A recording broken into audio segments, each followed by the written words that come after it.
There we go. There's sound. Here's sound as well. Thank you, Yash.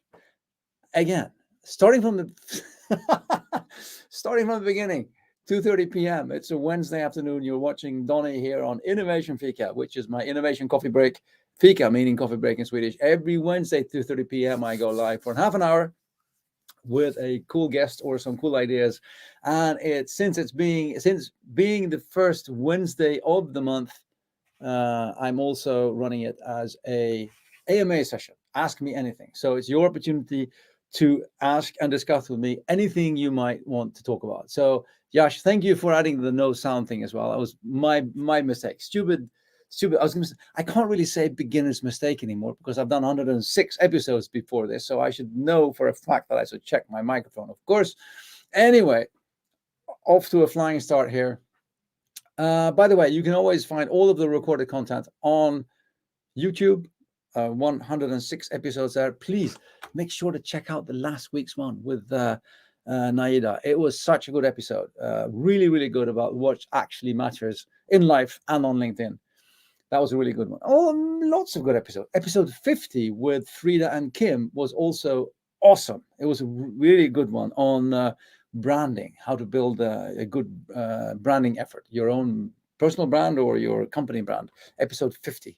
And I was like, when I came to the 50th episode, it was like, sort of, wow, anniversary. And I realized I have done double the amount of those since then. Loads of good episodes to find on YouTube. All of my written content on Medium as well. And then I have started posting on Instagram again on the daily updates, just the normal stuff. If you ever want to see what I do on a daily basis, you can check out Instagram as well. Anyway, so I'm here for you. Ask me any questions you want in the comments and we can start talking. So just post whatever you have going on in the comments and in the feeds and we can start talking about it. How's it going in where are you, Yash, right now? You're in let's see now. I don't want to say where you are. I might make a mistake here. So you tell me where you are, Yash, and what's going on in your life over there. Anyone else online, by the way? I should be having lots of people online. I thought I saw a number of people online before. Please add your name in the comment and say hello. It's always nice to say good. Today, anyway, what's going on here? Thousands of things are going on here.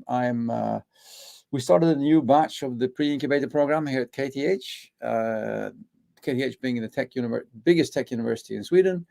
And at the innovation office where I work, KTH Innovation, you're in India. Where in India? Where specifically in India? Maybe I've been there. I've traveled India 4 times, actually, on a tour promoting Sweden as a country to study in. So I've been to a number of wonderful cities in India. Had a wonderful time in India, all 4 times. Great experience. Anyway, in the KTH Innovation, in the innovation office, the startup program called the pre-incubator here at KTH, we started a new batch, a new cohort of 20 projects starting now for 1 year with weekly workshops, 41 workshops over 1 year. So that's a big thing now. And look at this. Hello from Bosnia and Herzegovina. Oh, cool. Hi there. Good to see you. It just says LinkedIn user. I can't see your name. Maybe, I don't know what. Maybe it's because you're not, maybe we're not friends, or maybe because you're not following Innovation Fika. I don't know.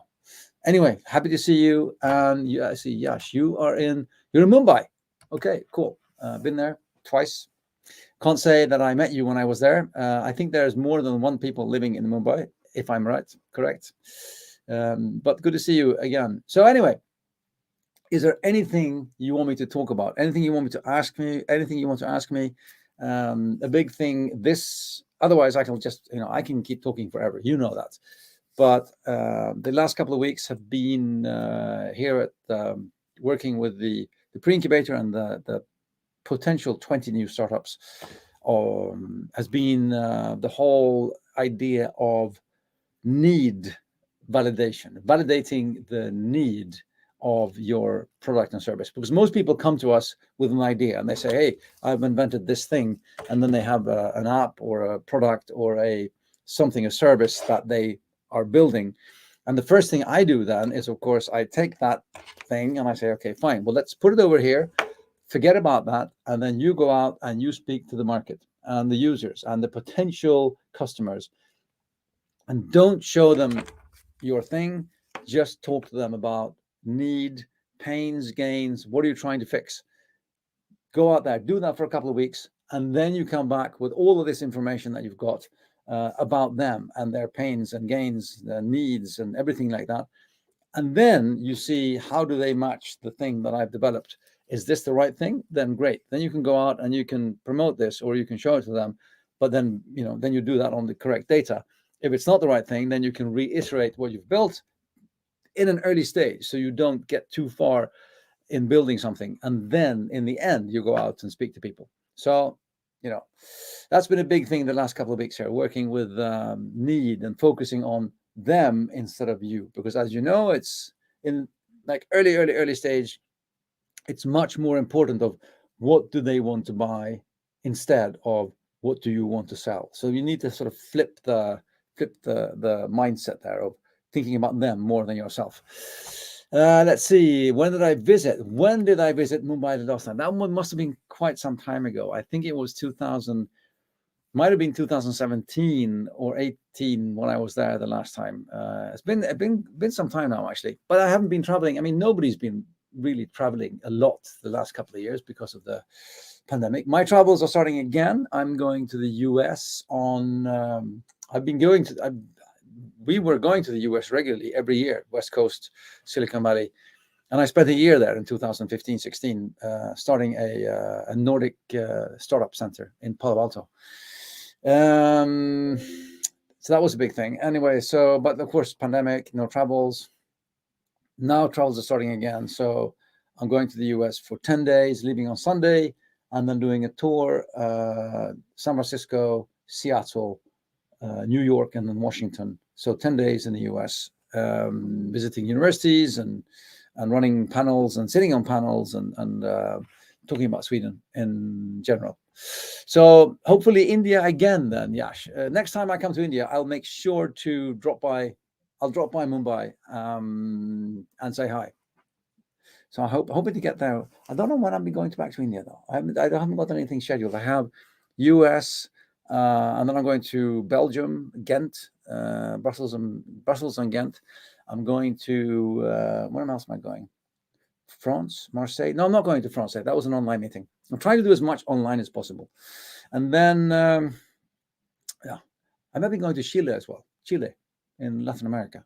I was supposed to go to Chile just before the pandemic. In March 2020, I was scheduled to go to Chile, but of course, we know all on what happened then, so that didn't turn out. But anyway, it's been fun getting back on the road, fun traveling again. So anyway, ask me anything, any questions, anything about startups, entrepreneurship, ideas, you name it, hit me. I'm here. I'm open for questions. You can ask me anything, really. You can ask me about, I've done so many different things. I've run food startups. I've run fitness and health startups. So you can ask me about fitness regimes and weight loss and weightlifting and food tech and different kinds of whatever, and no problem at all. Apart from that, I can tell you that. What else can I tell you? I can tell you lots of things that we're doing here this week in the batch 17 of the P incubator that I run. Then is we're talking to customers, how to speak to customers, the first conversation. How do you actually go out to speak to customers? What do you ask them? How do you ask them? How do you ask customers and potential users about your idea in order to get the best possible results back? That's this week's. Let's see. Looks like I travel a lot. Do I like it? Yes, I love traveling. I love traveling. I love airports. I'm one of the crazies. I love traveling. I love coming to an airport, just seeing the people and meeting new people, coming to new places. But again, it's a balance. If I was traveling 5 days a week, 52 days a year, I would probably hate traveling. But I have it just enough in my work life, so I really, really enjoy traveling. It's a lot of fun. And after a while, you get kind of good at it. You get the whole. Have you seen the movie Up in the Air with George Clooney? I'm not saying that I'm that. I'm not saying that good at it, but I'm almost there.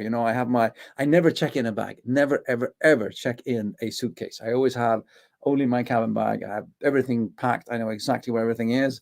I know exactly how to handle everything. It's like a 15-minute walk down to the airport train, and then it's a 20-minute run with the airport train to the airport, up through security, fast track. That's another 10 minutes. And then I'm either in the lounge or I'm in the check-in. So I can exactly time leaving home, getting on the airplane, whoosh, flying away. And then everything is organized, sitting in the airplane. I have everything set up. So I love traveling. And as I said, after a while, you get kind of good at it as well. So, you get to work the whole sort of system of it. Yeah, indeed. Yeah. So it's fun though. It's I mean, especially now I'm traveling to the US, it's you're on an airplane for like what 13 hours, 14 hours. You have to be comfortable. So I have a long checklist that I've written for myself. Maybe I should actually publish my travel checklist, my this the how to travel like a pro. Life hacks by Donnie, how to travel like a pro. And I have like a long checklist of prepare and do this during the traveling, and how to really enjoy yourself, and also how to be comfortable while traveling. Let's see here. That's questions coming in. Finally, questions coming in. Here's one from Stefan. Hey, Stefan Liljeström. This is cool. Can you elaborate KTH Innovation? What do you do? Is it open for startups? I say, no, it's not. KTH Innovation is an innovation support unit at KTH that caters to students, researchers, and employees at KTH. So we need you to have a current KTH affiliation. We need to have the logotype, kiss the jersey.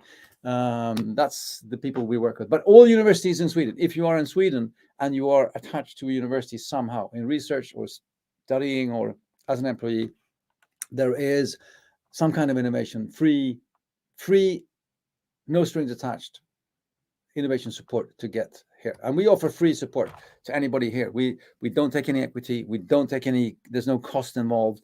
It's kind of an amazing machine, especially as in Sweden, if you do research at university, you own all the rights to your ideas yourself. So the university doesn't own anything of your research, which is another sort of extra added layer to it. So many foreign people think we're crazy because we just help people for free at the university. It's an incredible support unit, and we offer incredibly high quality support for anybody here. I mean, we work with 400 new projects per year that come in, and from all disciplines at KTH, and then 15% of those continue after us into incubators. I mean, we're pre-incubation, so we feed the incubators and accelerators with projects. We start when you have a first idea, and then we take you through need validation, solution validation, formation, launch, and then we let you go. So we're at the very, very early stage to help you make as few mistakes as possible getting on the way. So we are really, really, really good at this very, very early stage support. That's our sort of speciality. But anyway, but Stefan, I will also add that don't forget that, I mean, we work with thousands of people every year, 400 ideas that are always looking for collaboration. So there's tons and tons and tons of people here that are always open for collaborating with external. So be it both startups and big companies or industry, we always have lots of collaborations going. So if you do ever want to collaborate, make sure to get in touch. On May 16th, there is a big event. I'll actually put that in KTH Innovation. If you do KTH Innovation Collide, we have our big Collide event on the, there we go, on May 16th. I wonder if I can share, how does that work? Share screen, can I share screen? Hang on, share window, hang on. Okay, I have to do this first time. Boom, there we go. And then I can share this window. I can share that window. There we go. Look at that. KTH Innovation Collide. That's on May 16th here at our big innovation center. So if you're in Stockholm and you want to come by KTH Innovation on the 16th of May. Come by. It's open for anyone 5 to 7. Just make sure to sign up on the website, KTH Innovation Collide. 300 people, entrepreneurs, startups, investors, everybody comes together and just meets each other and has fun, and also has lots and lots of popcorn. Lots of popcorn. Popcorn is important. Always add popcorn to the mix. It makes everything work so much better. Let's see, Yash. About speaking to your early customers, do you recommend surveys or interviews? Interviews. Surveys are, of course, if you know what to ask them and if you know who you're asking, then surveys can, they can fill some kind of a make a point there. But I would, just always start with interviews. You have to speak to people because it's so much that you get out of the interview that you don't get through a survey. I mean, okay, sure, you can. I mean, okay, here's a question to you. I'll turn the question around. How many surveys have you answered where you felt that the answers or questions weren't quite really for you? I always, when I get surveys, I answer surveys all the time. I would go and say, yeah, but it's not, I want to answer like this, or I don't want to, there's no sort of, so surveys can, of course, if you're doing it, if you want to do like, 15% of these 10,000 people, they think that this is okay, fine. But early stage interviews, hands down, go out, meet the people, speak to them. Do not show them your product. Don't talk about your service. Talk about them. Have them talk about their life and describe what they want to see happening in their life. And then you figure out how to cater to that. The next step, of course, you can present, your thing, your service, your product, and see how well that matches what they said. But the best thing, of course, is if you can come back to them and say, hey, you know what? Based on what you told me last time, I built this thing or this service. What do you think about that? Because then they also feel included in the whole process. Because then they think, oh, they actually listened to me. Oh, cool. Then I will definitely look at this. If you just go there and say, hey, I built this thing. What do you think? They go, I don't know. What I don't care. Or they'll just give you a false positive because they usually, if it's a friend or a family or anybody else, false positives are very common because they either want to get rid of you. Oh, it looks great. Fine. Get out of here. Or they're just trying to be nice. They don't want to let you down. So it looks fantastic. And then 6 months later, you release it, and then you say, here you go, buy it. And I said, I don't want to buy it. I just thought it looked nice. So there's a big chasm between them saying that they like it and that they'll buy it. That's a huge chasm there between that. So you have to, there's so much work that goes into that. Okay, cool. Thanks, Jas. Just that's and the thing is, and here's a secret trick for anything. When you're talking to customers, when you're offering service, whatever you are doing, always start to go to yourself and say, yeah, but how do I react when I get something like this presented to me? How do I want to get things like this, sent to me? And then, base it on yourself. Because if you say, I hate surveys, why are you sending surveys? If you say, I can't stand people who stop me in the street and want to sign me a piece of paper, why are you stopping people in the street, asking them to sign a piece of paper? Go to yourself. If you don't want to do it, then you won't be able to ask anybody else to do it either. So, that's the whole sort of eat your own dog food kind of paradigm that, if you don't use your own product, why are you expecting somebody else to do it? So that comes into that as well. Let's see. Here's a specific incubator. Yes, we do. Sting, STING, which is the big one in Stockholm, which is partly funded by it's a foundation and also KTH. That's the big one. But then we're always looking for new incubators. We're always looking for new accelerators because we always have more projects coming out of KTH Innovation than we have places to go. So I'm actually responsible for, and I'm just gotten that responsibility now. It's one of my new projects is to map out the incubator landscape and try and find places for all of these projects to go. So I'm mapping up Swedish and international accelerators and incubators and working on that. So, but we do have some specific, go-to friends. I mean, we have Sting, you have Norrsken, which is the big social impact incubator here in Stockholm. and a few others as well. How can startups help entrepreneurs without borders? That's a fantastic question. Entrepreneurs Without Borders, of course, is a nonprofit organization that helps impact startups scale and grow. They can help by everything. We need, I mean, the foundation, Entrepreneurs Without Borders, needs all the help. That is anything from the services you offer in kind. I mean, we already have a number of partners. We have like the enterprise Slack, Google, HubSpot. We have lots of sort of partners that have given us the foundation, then licenses to their software. So if there's any services you can offer, be it design or tech or anything, we can utilize it, and the startups that we are helping can utilize it.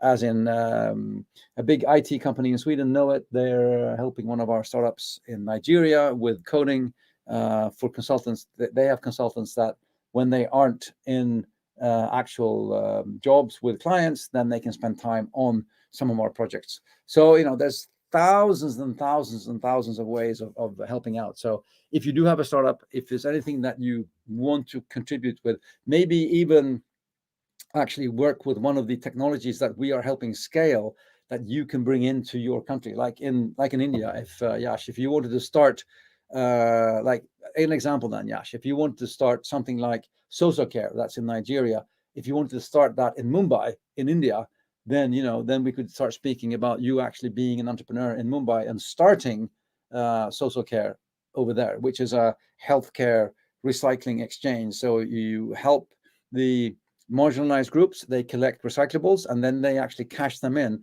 and they get health insurance back.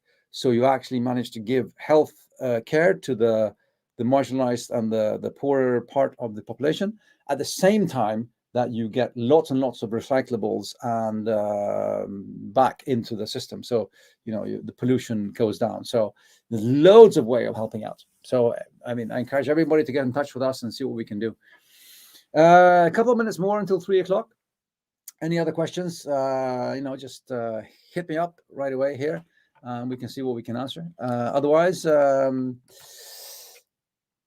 reach out to me on LinkedIn. Super accessible. You'll find me on LinkedIn. Ask me any question there.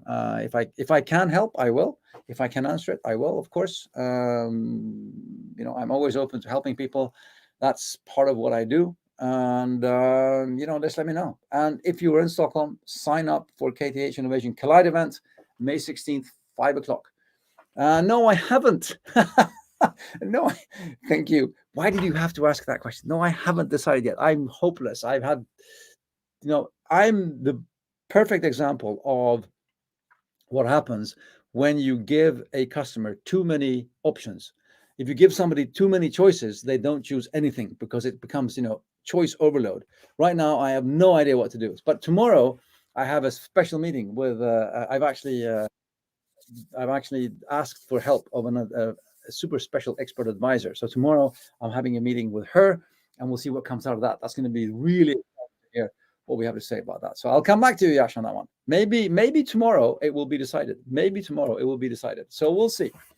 Tomorrow afternoon, you might know. The world might know what my new brand name will be, or it won't change, But that's what I said, that going back to what I was talking about in the beginning with the need, put your whatever service or product aside, go out and speak to the customers, ask them. If what comes back needs one of these, then you can go out with this one, but then you can go out with that based on correct data and not just guessing. Don't guess, don't, trust your own judgment. Base it on data. Anyway, it's 3:00. You've watched Innovation Fika with me. Ask me anything.